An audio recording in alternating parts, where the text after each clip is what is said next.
Terima kasih teman-teman media.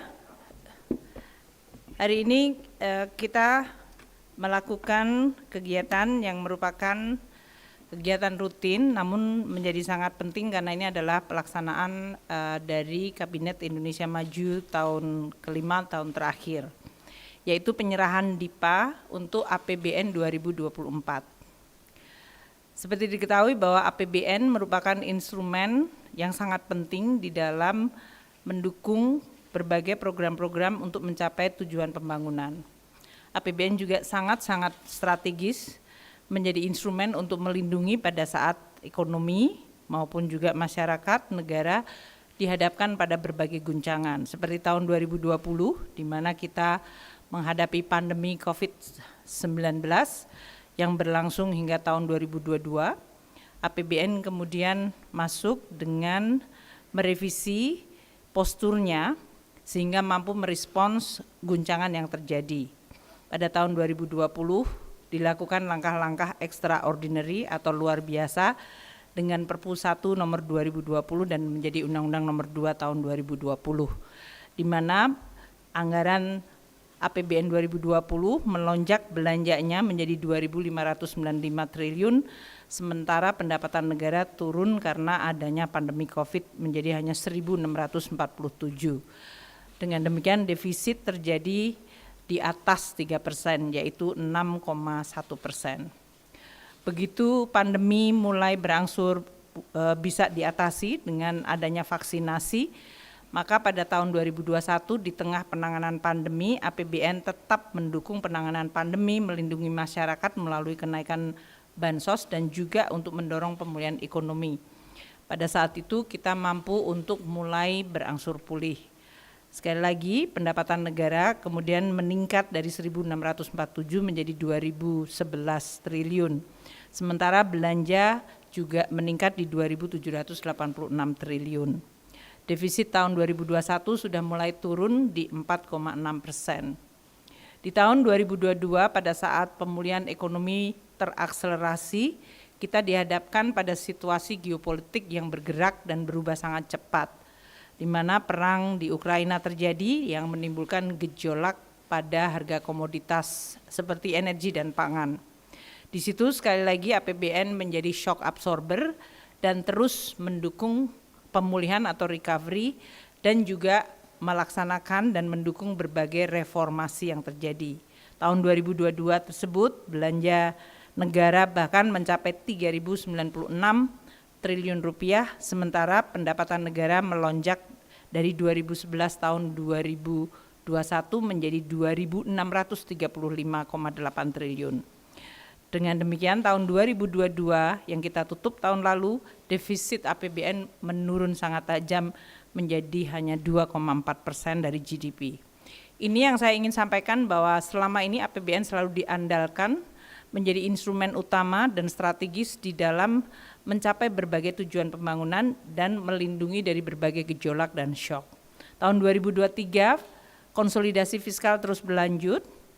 Kita tetap menjaga penerimaan negara diestimasi mencapai 2.637 triliun dan belanja negara di 3.123 triliun. Kita akan memperkirakan defisit tahun 2023 ada di 2,3 atau lebih kecil terhadap GDP. APBN terus merupakan suatu instrumen yang harus ditetapkan melalui undang-undang. Oleh karena itu proses legislasinya berjalan dan diskusi, pembahasan bersama DPR, seluruh komisi 1 hingga komisi 11 dan badan anggaran terlibat atau dilibatkan di dalam pelaksanaan pembahasan APBN. Dan DPD juga memberikan masukan, kemudian APBN menjadi undang-undang. Selama ini Presiden selalu menyampaikan undang-undang RUU APBN pada 16 Agustus. Namun proses penyusunan APBN sebetulnya dimulai sejak dini, yaitu pada bulan Januari, di mana ada sidang kabinet mengenai arah kebijakan dan prioritas pembangunan yang kemudian diikuti dengan pembahasan mengenai kebijakan ekonomi makro dan pokok-pokok kebijakan fiskal, dan kemudian mulai mengerucut pada pagu anggaran. Inilah yang selama ini melalui proses demokrasi, legislasi bisa berjalan secara baik dengan DPR yang memiliki hak budget dan DPD yang juga memberikan masukan, dengan pemerintah bisa merumuskan APBN yang responsif.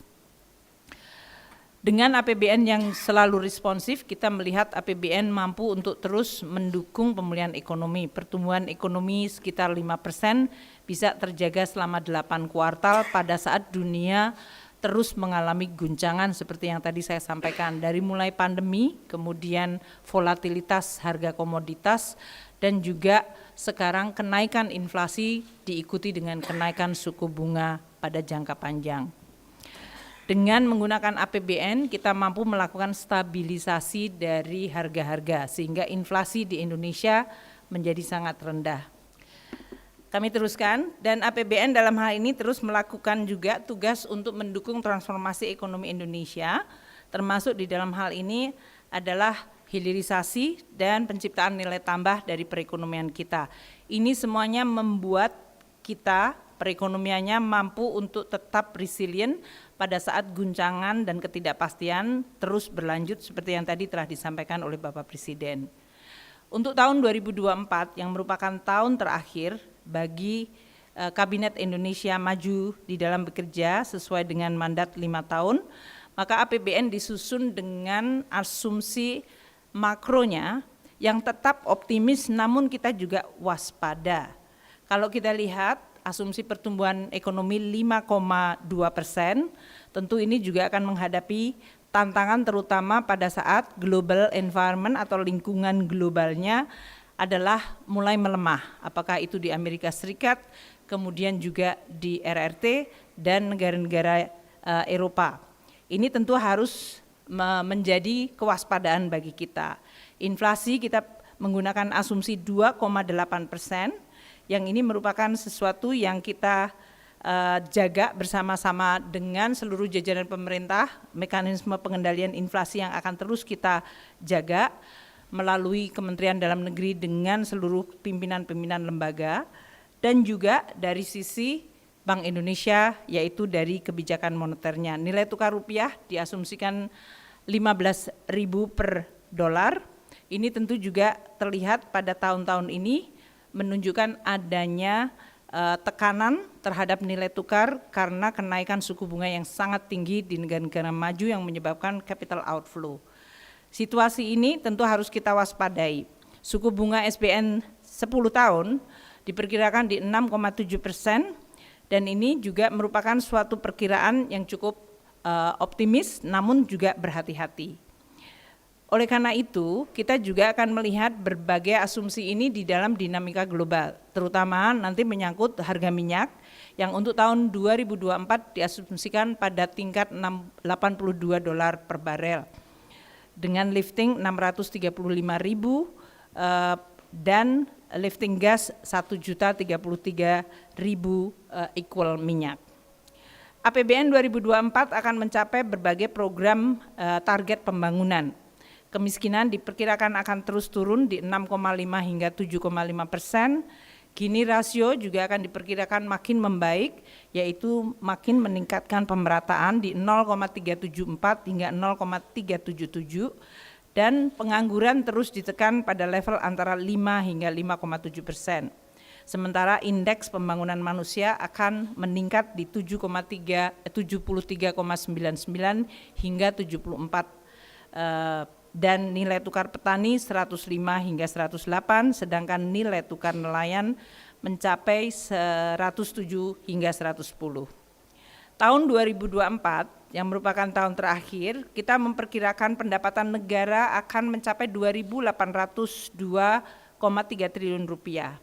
Ini artinya naik 165 triliun dibandingkan estimasi penerimaan tahun ini yang itu mencapai 2.637 triliun.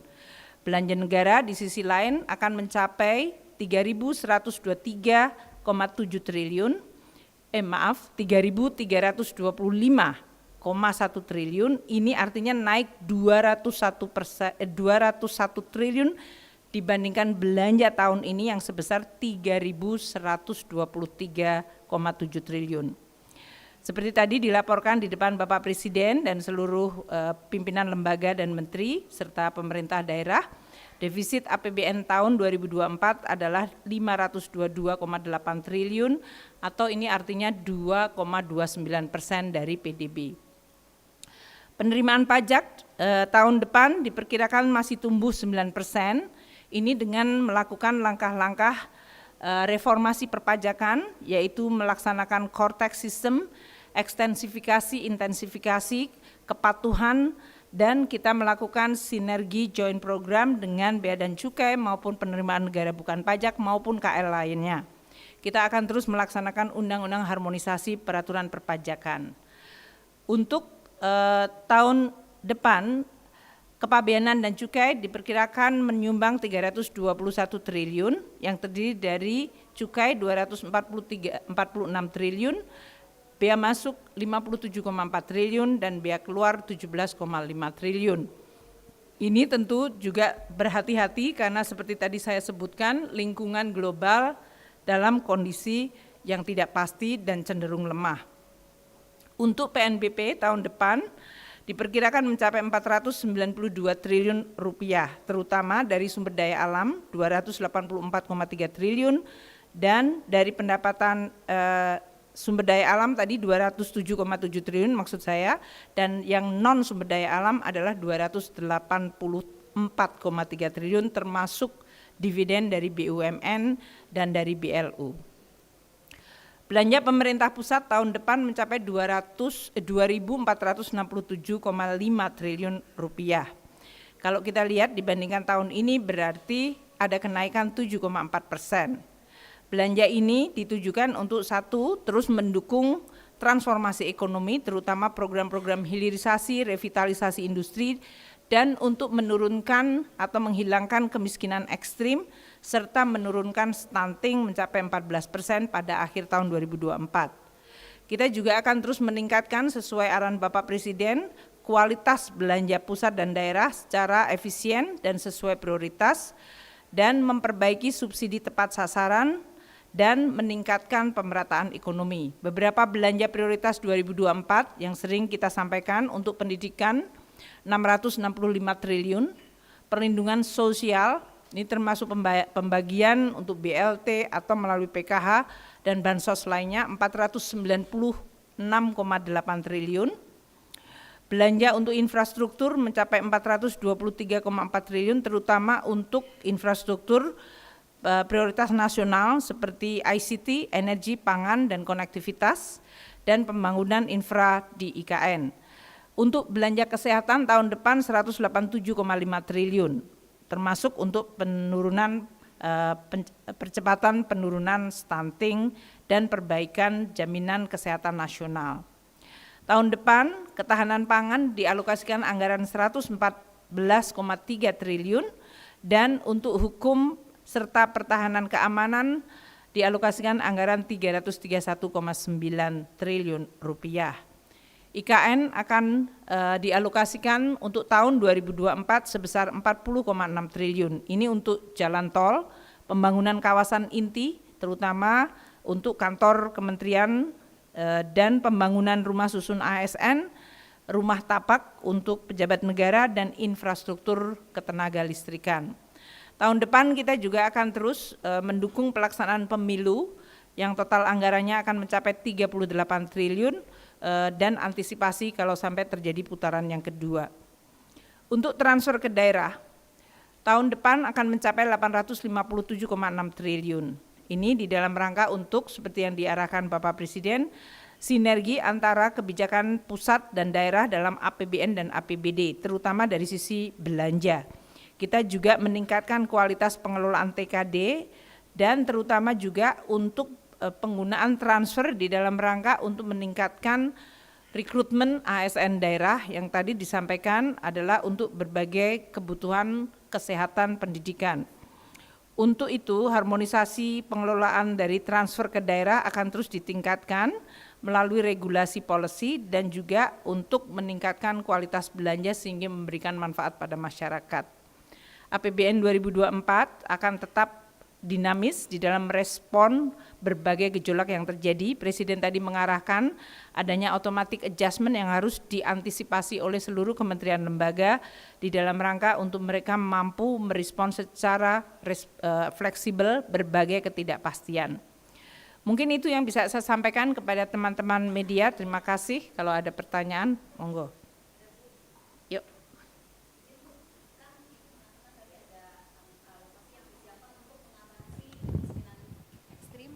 Ya, maaf Bu, saya Nina dari Harian Kompas. Ada alokasi yang disiapkan untuk mengatasi kemiskinan ekstrim dan stunting. Tapi untuk bansos sendiri sebenarnya berapa sih total anggaran bansos untuk tahun 2024? Lalu rinciannya seperti apa, berapa jumlah, siapa sasarannya, apakah hanya 10 kg beras saja yang akan disiapkan atau ada program bansos lain? Kedua, untuk stimulus fiskal dunia usaha di 2024 jadinya apa aja ya Bu yang akan diberikan? Ya. Satu lagi boleh nggak Bu? Satu lagi mengenai ini Bu, kemarin kan ada rapat soal pemenuhan anggaran pembangunan sistem pertahanan. Untuk 2024 apakah juga akan ada yang khusus gitu Bu untuk pembangunan sistem pertahanan kita dan berapa banyak? Makasih Bu. Untuk penghapusan kemiskinan, kita targetnya kan untuk kartu sembako itu 18,8 juta.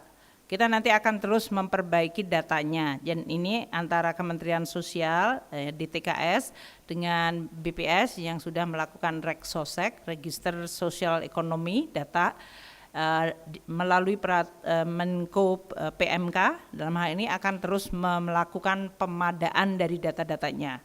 Ini adalah target untuk sembako. Untuk sembako ini seperti tahun 2023, kalau terjadi sesuatu yang dianggap menjustify untuk memberikan tambahan, seperti tahun 2023 waktu itu menjelang Lebaran, kita juga untuk membantu waktu itu harga telur dan ayam jatuh, maka kita kemudian memberikan bantuan dalam bentuk tambahan sembako untuk 3 bulan di sekitar bulan Lebaran. Sekarang pada akhir tahun karena El Nino di mana tingkat kekeringan menyebabkan musim tanam berubah, kita juga memberikan untuk 4 bulan, September, Oktober, November, Desember. Tapi targetnya tetap sama, 18,8 juta kelompok penerima. Untuk PKH ini 9 juta ya Pak, 10 juta ya, hampir 10 juta, nanti angkanya kita kasihin ya, targetnya itu tidak berubah. Jadi target penerima tetap sama, hanya sama seperti waktu pandemi dan juga pada saat ini terjadinya El Nino, kita bisa memberikan tambahan. Seperti tahun ini kita tambahkan 2 bulan karena tadi tidak hanya dari sisi sembakonya tapi kita juga memberikan cash dikarenakan kita melihat situasi dari masyarakat yang paling rentan ini mengalami penurunan yang cukup signifikan. Sehingga kita akan terus melakukan langkah-langkah yang sifatnya memang ad hoc supaya tidak menjadi sesuatu yang permanen, namun pada saat yang sama timingnya dan targetnya tentu kita sesuaikan dengan situasi yang dihadapi. Untuk 2024 juga akan sama, 496,8 triliun ini termasuk untuk PKH tadi, biasanya kita tiap bulan menyampaikan di dalam alkunya nanti, tapi ada pembayaran yang biasanya sifatnya 3 bulanan ya di depan. Untuk PKH ini biasanya kita lakukan pada awal tahun atau sekitar bulan Maret. Ini biasanya adalah menjelang Lebaran atau pada saat kita nganggap musim tanamnya sudah mulai habis tapi belum panen. Itu adalah waktu-waktu kritikal yang biasanya kita memberikan timing untuk pemberian cash transfer dalam bentuk PKH. Kalau kartu sembako itu tiap bulannya disampaikan oleh Kementerian Sosial. Di dalam perlindungan sosial, angka ini termasuk sebetulnya usulan dari Menko PMK yaitu perlindungan sosial sepanjang hayat. Jadi di dalamnya termasuk dari mulai stunting itu nanti kesehatan, tapi pemberian untuk PAUD ya, PAUD yaitu dari saat sebelum dia produktif, sekolah, pada saat dia sekolah, dalam hal ini mereka mendapatkan dukungan untuk keluarga-keluarga yang rentan dan miskin, dan nanti untuk lansia, keluarga yang memiliki lansia karena adanya aging, sudah mulai adanya kecenderungan aging. Ini yang akan kita cover di dalam perlindungan sosial. Untuk pertanyaan kedua tadi mengenai Oh, stimulus fiskal tahun depan. Kalau stimulus yang sudah established, yaitu untuk berbagai kegiatan-kegiatan yang sifatnya adalah meningkatkan nilai tambah, seperti tax allowance, tax holiday, itu tetap kriterianya sama. Waktu itu kalau tidak salah ada 18 area. Jadi kalau dia termasuk di dalam 18, termasuk sektor digital, hilirisasi, kemudian berbagai kegiatan-kegiatan yang dianggap memiliki nilai tambah dan dia pionir atau di daerah yang dianggap perlu untuk dikembangkan, kita tetap akan memberikan. Itu tax expenditure kita, yaitu belanja perpajakan untuk insentif kita laporkan. Jadi berapa tahun ini, berapa perusahaan eligible, berapa yang mendapatkan, itu sangat akuntabel kita berikan. Juga berbagai program-program insentif investasi yang sudah disepakati dengan Kementerian Investasi BKPM. Ini biasanya kita juga akan berikan. Untuk yang sifatnya khusus yang barusan saya umumkan waktu itu, untuk mendukung stimulasi di sektor konstruksi perumahan, kita memberikan bantuan dalam bentuk stimulus perpajakan ya. Pertama adalah PPN-nya ditanggung pemerintah sampai dengan harga 2 miliar untuk rumah yang dijual dengan harga 2 miliar. Untuk rumah yang sampai 5 miliar, maka 2 miliarnya saja yang terkena pembebasan PPN-nya, sedangkan 3 miliar mereka tetap membayar. Kemudian kita juga memberikan bantuan uang administrasi, kita juga memberikan bantuan untuk upgrade rumah, terutama yang dieksekusi tahun ini oleh Kementerian Sosial. Untuk tadi PPN tadi tidak sama ya, jadi tahun ini 2 bulan, yaitu November, Desember hingga dengan Juni itu 100% PPN-nya ditanggung pemerintah. Juli sampai dengan Desember tahun depan itu 50% ditanggung oleh pemerintah.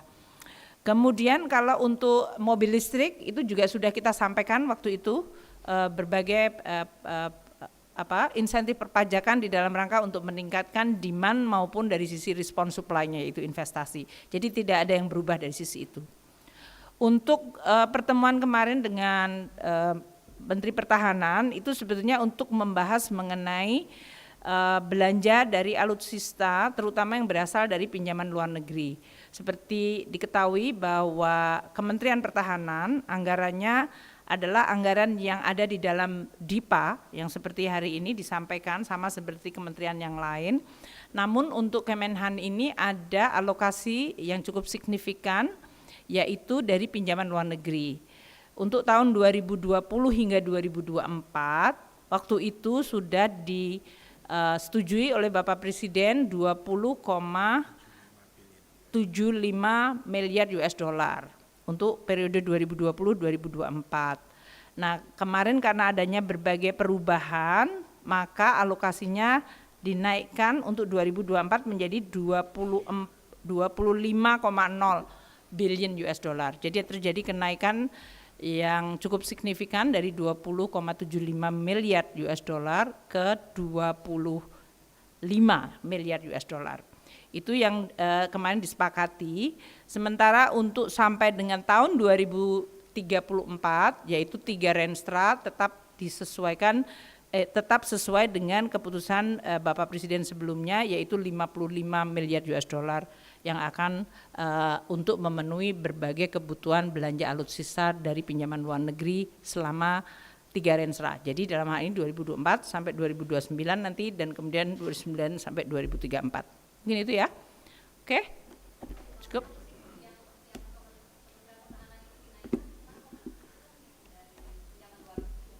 Iya.